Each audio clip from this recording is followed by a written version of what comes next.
ये how it preserve food, यानी हम इन मेथड्स को माइंड में रख के फूड को कैसे प्रिजर्व कर सकते हैं, इसके बारे में हम इस टेबल के द्वारा आपको समझाने वाले हैं। बॉयलिंग मेथड है बॉयलिंग।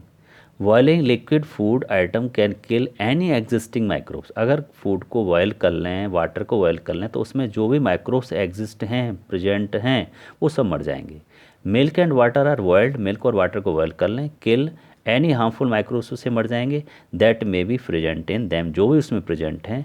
यानी boiling is the cheap and best method of killing the microbes in liquid food and water. Boiling सबसे इजी मेथड है। पानी में बरसात में अगर हमारे पास फ़िल्टर वाटर नहीं अवेलेबल है तो गर्म पानी करें, बॉयल कर लें, उसको पानी को बॉयल कर लें, उसमें कुछ छान लें, तो वो माइक्रो फ्री हो जाएगा, हम यूज़ कर सकते हैं। इसीलिए डॉक्टर सभी पेशेंट को जो है बॉयल वाटर सजेस्ट करते हैं। Dehydration, dehydration involve removed of water, one of the key requirement for microbial growth from their item. यानी डिहाइड्रेशन मतलब सुखा लेना। अगर आपके कोई भी जो माइक्रोबियल ग्रोथ को रोकने के लिए फूड आइटम को अगर डिहाइड्रेट कर लें, उसमें पानी की मात्रा न हो, तो उस कंडीशन में फूड आइटम सच एज जैसे सीरियल्स, अनाज हैं, पल्सेस, दाल हैं, और जनरली ड्राइड, उनको सुखाया जाता है अंडर द सन, और सन सूरज धूप में सुखाया जाता है टू रिमूव द मॉइस्चर, जिससे मॉइस्चर रिमूव हो जाती है। जब मॉइस्चर नहीं होगी तो माइक्रोब्स डेवलप नहीं होंगे। तो डिहाइड्रेशन एक ऐसी प्रोसेस जिसके द्वारा हम जो है फूड ग्रेन्स में से, सीरियल्स में से जो माइक्रोब्स को ग्रोथ होने से रोक सकते हैं सुखा कर रखने से। रेफ्रिजरेशन एंड फ्रीजिंग, भाई सभी के घर में रेफ्रिजरेटर हैं। रेफ्रिजरेशन ये लो टेम्परेचर होता है। लो टेम्परेचर पर माइक्रोब्स डेवलप नहीं होते, माइक्रोब्स की ग्रोथ नहीं होती है। And freezing help to preserve food, और उससे फूड प्रिजर्व रहता है फॉर ए लॉन्गर टाइम, लंबे समय तक।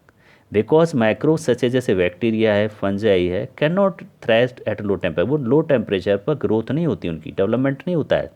वैन फ्रेश फ्रूट, जब ताज़ा फल हैं, वेजिटेबल्स हैं, उनको फ्रोजन किया जाता है, लो टेम्परेचर पर फ्रोजन कर लो। वाटर प्रेजेंट इन दैम, जो पानी उनके अंदर प्रेजेंट होता है वो फ्रीज हो जाता है, जम जाता है। This help in preventing microbial reproduction, इससे उनकी माइक्रोबियल रिप्रोडक्शन बंद हो जाती है, माइक्रोब्स रिप्रोड्यूस नहीं कर पाता है, ग्रोथ खत्म। Food item that can be presented, जो फूड आइटम जो जिनको प्रिजर्व किया जा रहा है, उनको फ्रीजिंग करके, जैसे मीट और वेजिटेबल्स हैं, उनको फ्रीज करके लंबे समय तक सुरक्षित रखा जा सकता है। पहले हमारे देश से मीट दूसरे देशों में एक्सपोर्ट किया जाता है, बड़े स्तर पर एक्सपोर्ट किया जाता है। देखा ही जाता था शिप के द्वारा जो मीट हमारा दूसरे देशों में जाता था, वो पहुँचते पहुँचते उसमें स्मेल आने लग जाती थी और बहुत बड़ा नुकसान सरकार को होता था। लेकिन अब इतने डीप फ्रीजर्स शिप्स में अवेलेबल हैं, रेफ्रिजरेटर्स अवेलेबल हैं, कि अगर महीनों तक वो सफ़र करते भी रहें तो भी माइक्रोब्स उसमें डेवलप नहीं होते, और वो सेफ़ और फ्रेश वहाँ तक अपने डेस्टिनेशन तक पहुँच जाते हैं। तो ये भी एक फूड प्रिजर्व करने का मेथड है, रेफ्रिजरेटर और freezing. Canning, storing food item in air tight can, air tight can में अगर फूड आइटम को ड्राई करके या फ्रेश को पैक कर दें, तो उससे मॉइस्चर उसके कांटेक्ट में नहीं आएगी। जैसे जैम हैं, वेजिटेबल्स हैं, फ़िश हैं, इवन कुक्ड फूड है, अगर मॉइस्चर उसके कांटेक्ट में नहीं आएगी तो वो भी लंबे समय तक सेफ रहता है, सुरक्षित रहता है। तो हम कैनिंग के द्वारा फूड को प्रिजर्व कर सकते हैं। यूजिंग केमिकल प्रिजर्वेटिव, आजकल बड़े स्तर पर प्रिजर्वेटिव ऐड करके, कुछ केमिकल्स को, सब्सटेंस को ऐड करके फूड को प्रिजर्व किया जाता है। Substance that help preserve food and any other item is known as preservative.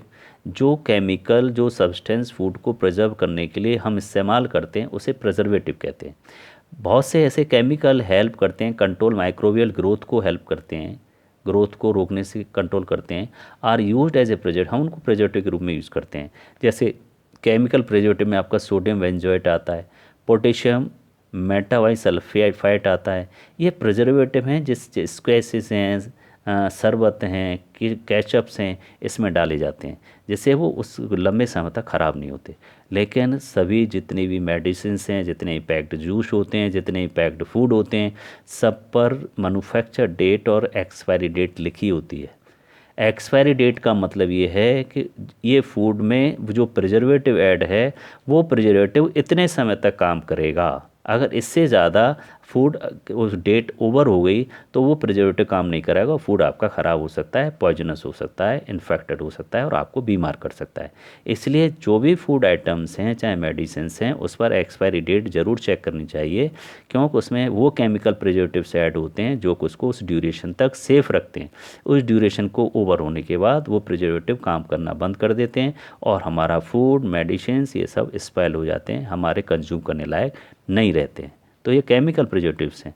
Using salt sugar oil and vinegar, पहले जो ट्रेडिशनल मेथड था, केमिकल हम यूज नहीं करते थे उस समय, सॉल्ट ज़्यादा डाल दो, उसमें शुगर सॉल्यूशन डाल दो, ऑयल डाल दो, विनेगर डाल दो, ये प्रिजर्वेटिव हम ट्रेडिशनल वे में यूज़ करते थे। जो दादा दादी वो पुराने समय में जो लोग प्रिजर्वेटिव्स में ऐड करके खाने को सुरक्षित रखते थे वो ये मेथड है। Salt sugar oil vinegar create a environment that prevent microbe, इनको ऐड करने से माइक्रोब्स ग्रोथ नहीं होती है।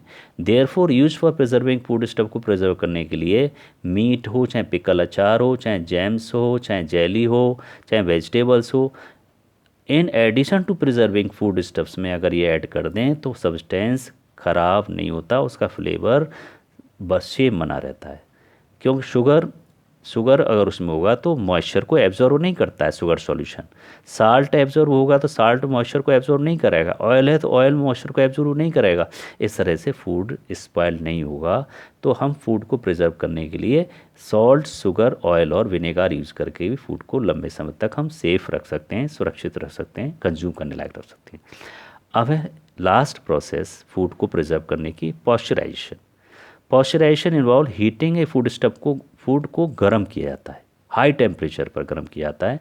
देन कूलिंग इट रैपिडली, और फिर रैपिडली, जैसे मिल्क है, मिल्क को पहले 70 डिग्री तक गर्म करिए, गर्म करके उसे रैपिडली नीचे टेम्परेचर पर लाया जाता है, फिर 7 पर 6 पर।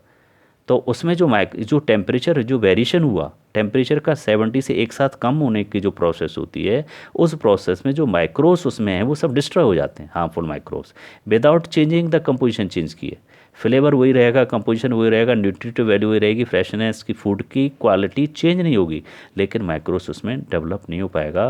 This process is named after the French chemist थे जिनका नाम लुइस पास्चर था, उनके नाम पर 19वीं सेंचुरी में इस प्रोसेस का नाम पॉस्चराइजेशन रखा गया।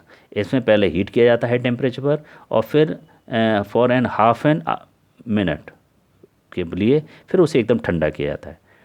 जो टेम्परेचर का जो एक साथ वेरिएशन होता है, उस वेरिएशन में जो माइक्रोब्स की ग्रोथ है ख़त्म हो जाती है और फिर उसको 10 डिग्री पर कम करके उसके फिर स्टोर कर दिया जाता है। इस तरह से ये फूड प्रिजर्व करने की प्रोसेस थी। इसमें बॉइलिंग के द्वारा, डिहाइड्रेशन के द्वारा, रेफ्रिजरेशन फ्रीजिंग के द्वारा, कैनिंग के द्वारा, केमिकल प्रिजर्वेटिव्स के द्वारा, यूजिंग सॉल्ट शुगर ऑयल और विनेगर के द्वारा और पॉस्चराइजेशन के द्वारा हम फूड को लॉन्ग पीरियड तक प्रिजर्व कर सकते हैं। यहाँ आपका चैप्टर ओवर हो जाता है। Thank you.